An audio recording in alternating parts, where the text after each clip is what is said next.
Hey musicians, how you doing? Sean today. Have you ever had a song or chords that you just can't figure out? Well, you're in luck. Today's video, I'm going to show you my process of how we figure out difficult chords by ear. Just an ear video today. We're going to have 3 amazing videos for you as far as people I'm going to be trying to figure out, so stay tuned. Okay, somebody asked for the lick. This is Encourage Yourself. It's in the key of D flat. Somebody asked for the lick at 425, I think. So that's coming up here.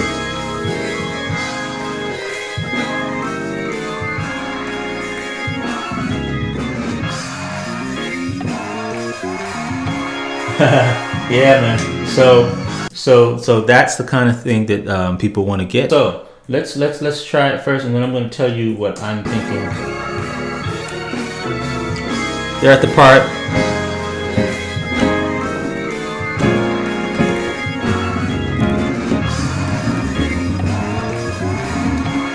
All right. So now, what is that? What is going on, and how would I figure that out? And so basically what you want to do is you want to listen for context and you want to listen for vocabulary. So that would be my tip for this, context plus vocabulary. He starts on I'm encouraged is an F minor. Then he goes to this B flat. And then the lick goes on that I'm encouraged on this chord right here. You notice the bottom of this chord is an E flat. So that gives me the root of whatever he's starting from. Okay, so that's my context, is that it's an E flat root. But secondly is vocabulary. So some of you guys are always asking, what's the notes? But you should be asking, what's the scale? Because if I'm practicing my scales, I'll be able to hear that type of a scale. So I heard a major blues scale, which is a scale that we like to practice. And C, it's, right? So in E flat, it's, and that's what he played, E flat, F, F sharp, G, B flat, C, E flat. And if you hear that again, you'll hear it.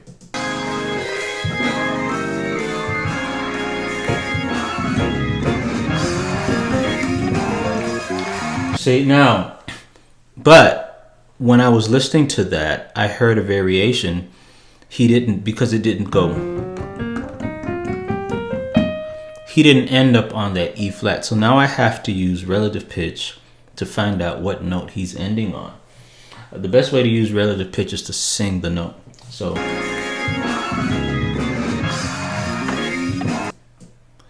me do that again.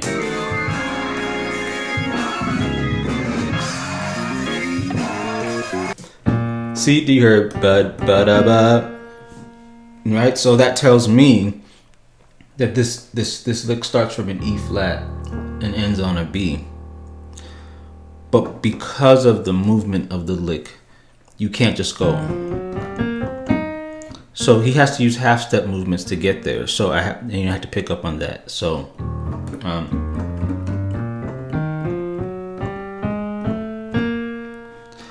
that's the only thing that would fit within that time frame. It's using context, and it's using my knowledge of scales. This means that you have to always be working on building your scales and practicing your scales, so that when people do a lot of these runs and stuff that you guys are here are nothing more than just sometimes pentatonic scales, and all you need to do is find your start note, and then you can just go on down from there.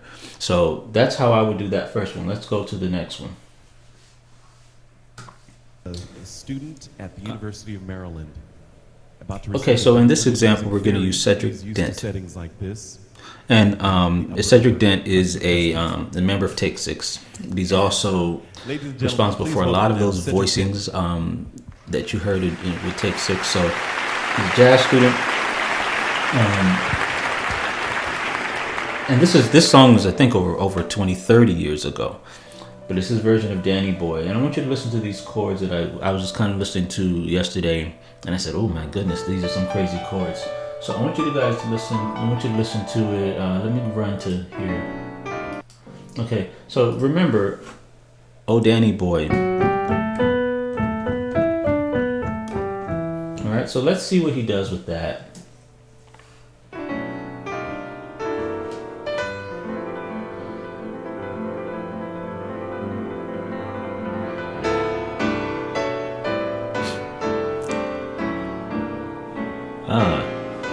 Okay, so these are straight jazz chords, right? So How would I figure out these chords? And so my second tip for the day would be to listen for the root. Listen for the root note.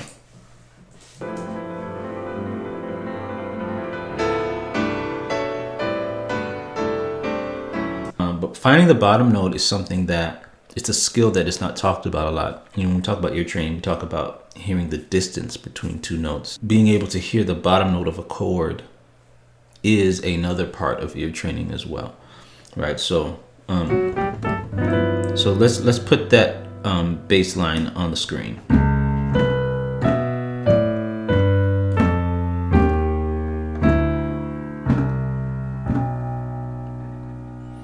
Okay, and now if I'm going like this, right? So I break everything down into 4 types of chords: major, minor, half diminished, and dominant. And I try to listen between those 4. So will always be on the will all. Well, between those 4 types of chords, only one of those type of chords is going to give me a C at the bottom and a B at the top, right? Because if it was a dominant chord, it would be this.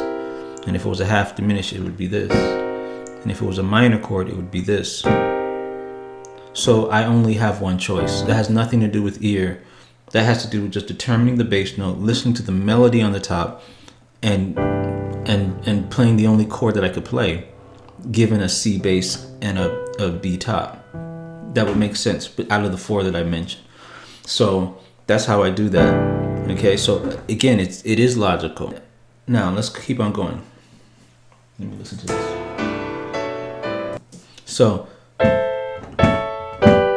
see, I heard a major chord. See, now this is where this is going to be a little bit different. See, because now after I play this C, we go down to the B and an A.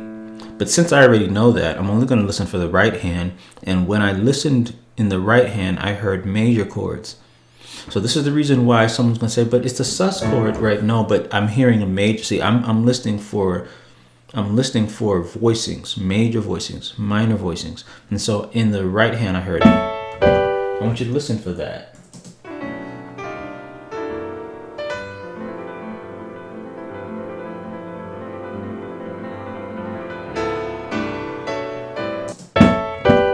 See that? That's a lot easier to hear. A 3-note chord is going to be a lot easier for me to hear than a 7-note chord. So what I've done in essence,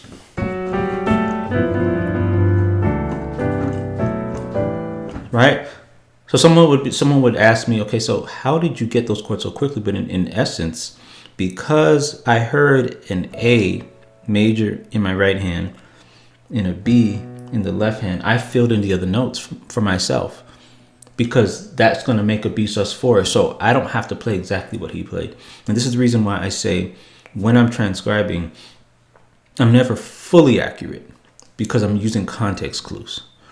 Okay, and those context clues allow me to fill in chords. And then if I'm doing a MIDI file, then I just kind of compare mine in the post edit and kind of take out a note that maybe I didn't hear. But this allows me to do things quickly. When you guys see my reaction videos, go check out my reaction videos. I'm just making these decisions very quickly. Okay, so let me finish this chord.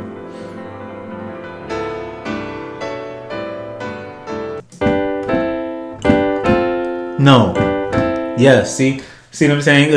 So a lot of this just boils down to major minor. If at the point of the song when he's doing that, let me see.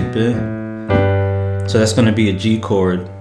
That's gonna be an F chord. So I'll just make them major 7s. I'll make this major 7s. And then let me see this E flat chord. And then a D chord. Let's see what happens there.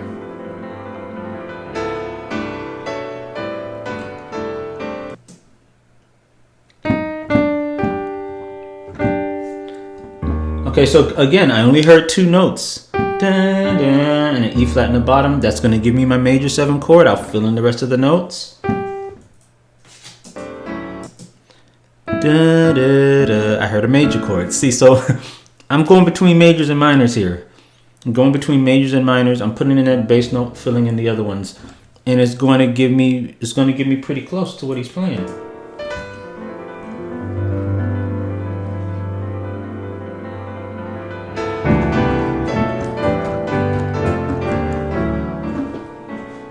Okay, so and then that next one.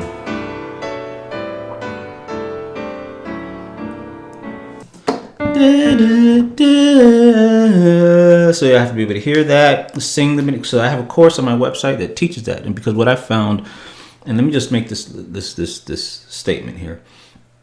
We teachers, we assume that the assumptions that we make sometimes are incorrect because we think that people know certain things that they may not actually know. So I found out in my consultations on my one-on-one trainings that I was starting from intervals. I was starting from, let's hear the intervals first and then move on to chords. But there was a step I was missing. And that step was assuming that people always could hear the bottom note of a chord. Assuming that if I play a chord that you can sing the top note of this. What's the top note? Right. Some people can't sing the top note. Or singing every note in a chord. Like if I give a chord, can you sing every note in that chord? See, that comes before the intervals. This is just reproducing what you hear. And so what I've done is I added, 2 days ago, I added prerequisites to my course. I'll throw it on the screen. And so if you're a member of the site, go ahead and check that out. If you're not a member and you think that you need to develop that skill, go ahead and invest in your own training and get that, because the thing is, you need to be able to hear the bottom before we can even hear intervals. Like this is a minor 7, this is a perfect 4. Before you could hear that, you have to be able to reproduce what you hear. Sing that note, sing that note, sing the bottom note. You see what I'm saying? So this is a skill that I think a lot of us who teach ear training could be missing because we're assuming that people know that. And so just kind of keep that in mind. So I just heard da, da, da, right? I know that's a major chord when he was playing that D. So this is going really fast. I go much slower on my website. This is just showing you an example.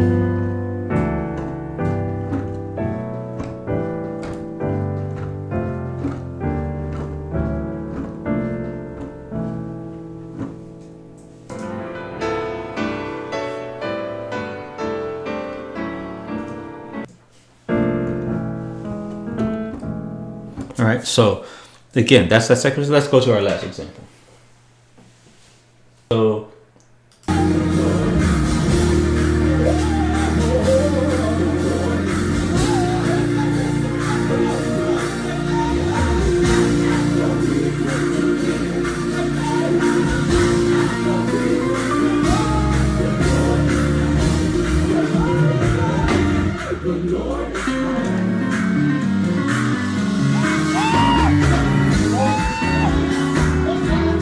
okay, so context is everything, because at the end of the lick, he's in a different key, right? He's going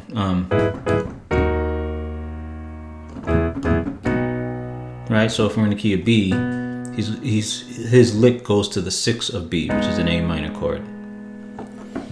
Okay, I need you guys to get what I'm saying here.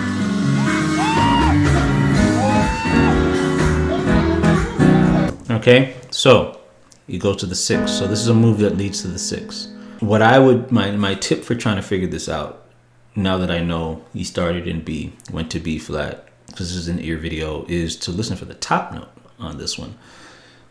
Top note, not bottom. Top note. So let me see if we can get the top note. And if you get the top note, you find the top note just by singing it.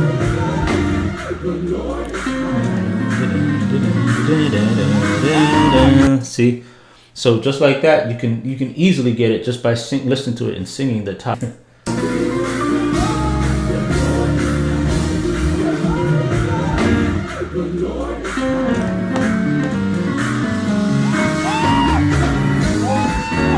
Okay, so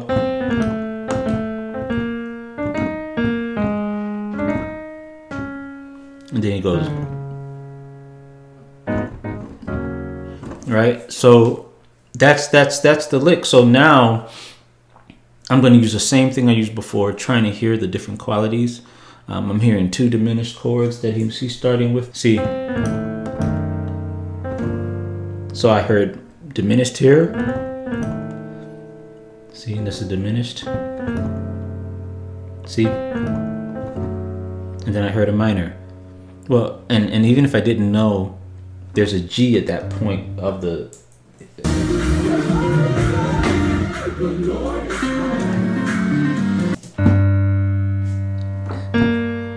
See? So when I heard that B flat, there's a G on the bottom. So that's going to make that a minor chord.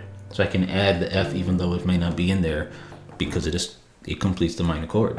So the E flat with the F is going to assume a minor chord. And then with the A flat is going to assume probably some type of a sus chord. Okay, so this lesson's not for beginners.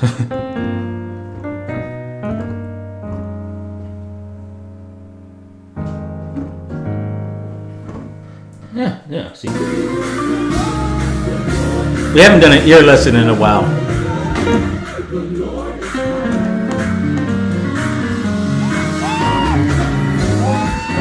Anyway, I may have messed up though. But anyway, this is an ear video. This is not where I'm just playing it. So that's what I do. So guys, thank you again so much for watching. Go and develop your ear. But remember, we develop our ear, yes, by trying to hear things. You transcribe. By transcribing, it's going to help your ear. But even more importantly, you want to pull from the chords you know and start training your ear by training your vocabulary and training your ability to recognize the 4 chords. Listen to top note, bottom note, context clues. Thanks again for watching, everybody. Check you later.